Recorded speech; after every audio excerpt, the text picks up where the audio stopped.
Hey, how you doing? It's your boy jhgamingltd, and thank you for clicking on this video. Now today I got for you a video all about some new content in the world of Gillinor, or in the continent of Valamor, which is the Moons of Peril. A lot of people calling it Perilous Moons, but I believe it is actually Moons of Peril. Perilous Moons is the quest, and then the Moons of Peril is the actual dungeon. I think it has another name as well that I'm not going to butcher whatsoever. Now, do me a favour, before we get into it, if you like the video, hit the like button. If you want to see some more content, go check out the channel. All the love, all the support is greatly appreciated. Now, originally what I was going to do was basically do a very much a Mr. No Sleep style video where I sort of go through and show you all the loot that I get. But I thought instead of doing that, what I'll actually do is I'll show you a run. Now, the benefit of this Moons of Peril dungeon is that it's a little bit of a step up from Barrows and a good way into some of the other bosses that you're going to come across. So if you're looking to get into bossing, this is definitely a really good one to sort of basically try and start. As you can see right now, what I'm doing is I'm collecting resources. So you take your own armor, take your own weapons in. It's not like the gauntlet in that sense, but you do have to collect your own food and potions, which is really good because it means that it's pure profit no matter what. So when I start my sort of run for the day, however many I'm doing, what I'll do is I'll make up 8 potions and I will go ahead and collect 6 swamp blizzards all in all. To make the swamp blizzards, all you do is you attach ropes to the rocks, you then rustle the bush, and then the swamp blizzards then should, I say swamp blizzards, I don't actually know what they're fully called, but whatever they are, they look like swamp blizzards. They get caught on the ropes and then you go ahead and cook them. And when you cook them, you actually get more food than one per creature, let's say. Then with my potions, I'm just using the little saplings that you get. You crush them to turn them into a bit of a dust, and then you add that dust to the potion, and then you go ahead and get these potions which boost your combat stats, restore your prayer as well. So moss lizard, there we go, not a swamp lizard, it is a moss lizard. But as you can see now, when I'm going to go ahead over here and I'm going to cook them, instead of having 6 pieces of food, I'm going to get pretty much, if not a full inventory. And the amount you get is based on a little bit RNG, but also based on your cooking level. Now, if you do have high enough prayer, you can go ahead. If you do have high enough hunter, you can go ahead and catch the moths instead of having these potions to recant your prayer. But they do, like I said, boost your combat stats. So the Moons of Peril is made up of 3 different bosses. Now, you probably have done the quest by now, I would imagine, and maybe looking at what you can do to sort of grind out this boss, and it's pretty easy. I don't think there's a step up between the quest version and this version that you're going to see right now. This here is around about attempt 45 for me, I think it is. I did 50 quests in total, but the way I do it is I always come to the Blue Moon first of all.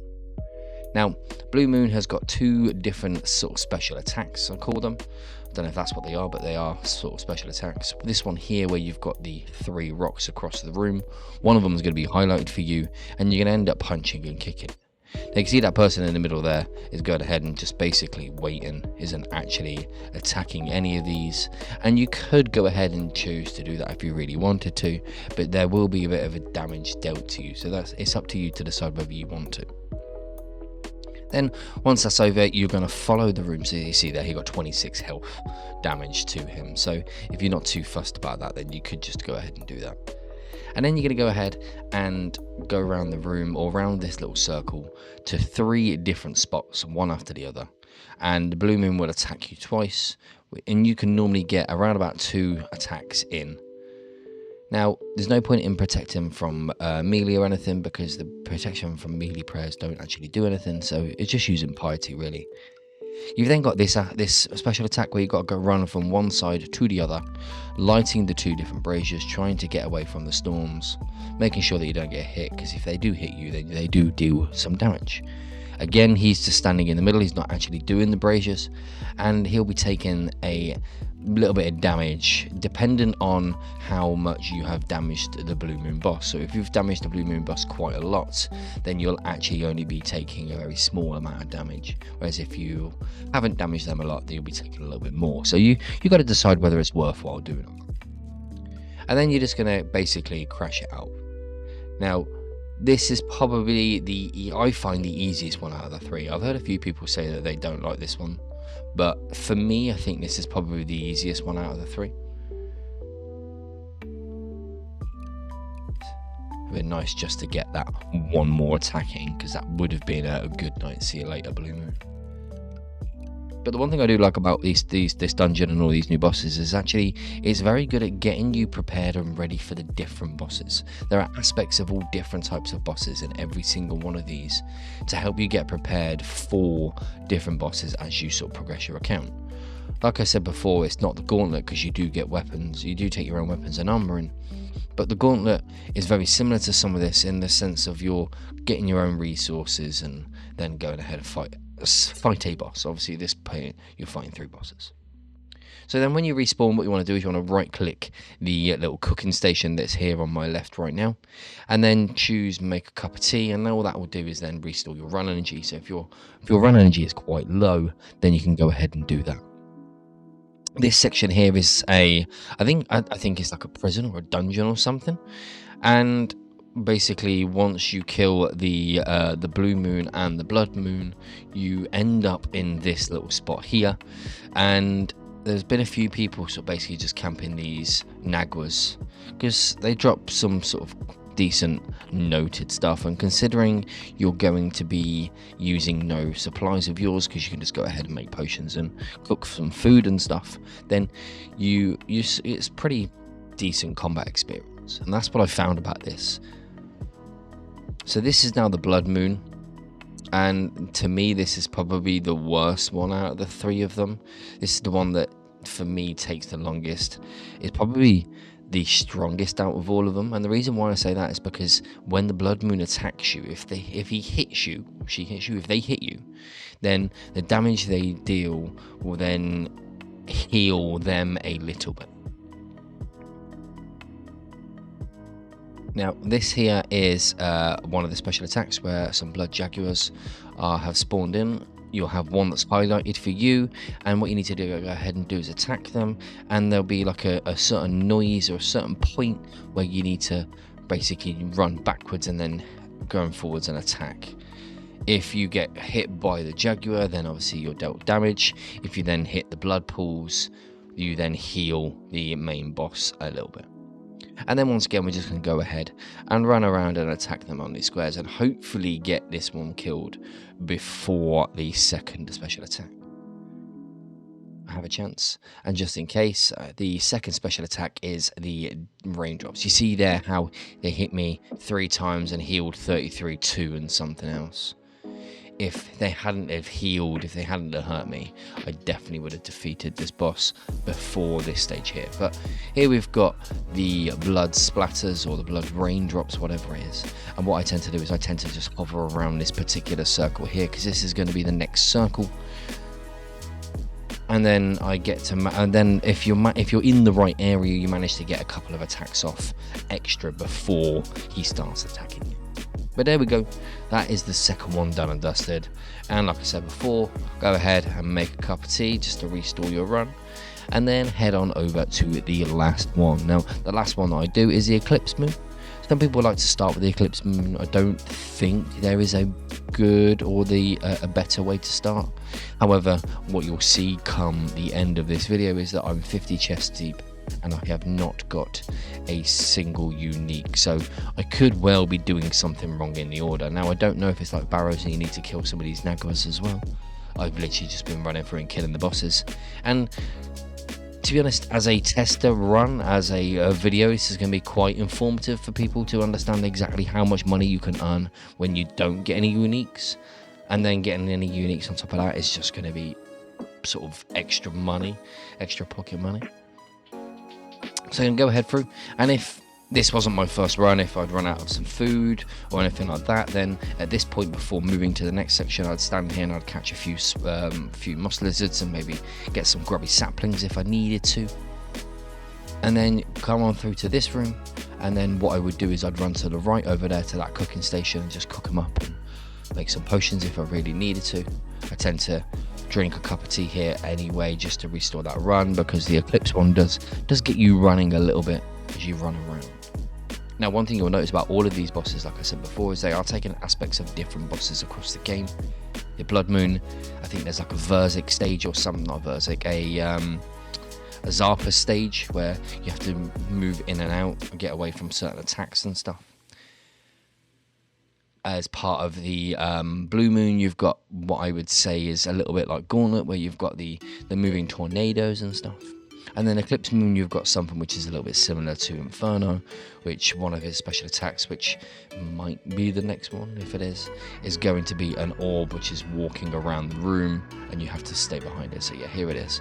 And basically what you need to do is you need to stay behind the orb at all times. I'll be honest, I'm not very good at this one. This is probably my worst one for getting attacked. What you kind of need to do is to sort of do a little bit of a run here and there just to stay a tile in front of it. I'm terrible at this one, I'll be honest. But I don't find the boss itself difficult. Then head on over to this section here and start your attack. Now obviously managed to deal a decent amount of damage already. I have a chance to potentially miss the next special, but I very much doubt it.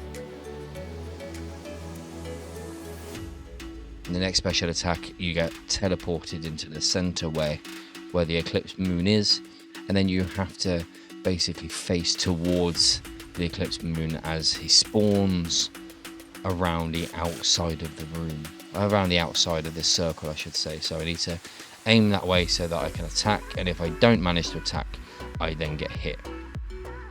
So you can see how on this time I've actually done it a little bit better. I've managed to hit some attacks instead of getting attacked on.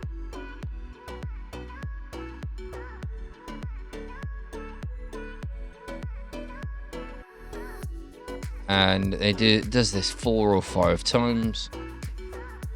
So 4 times.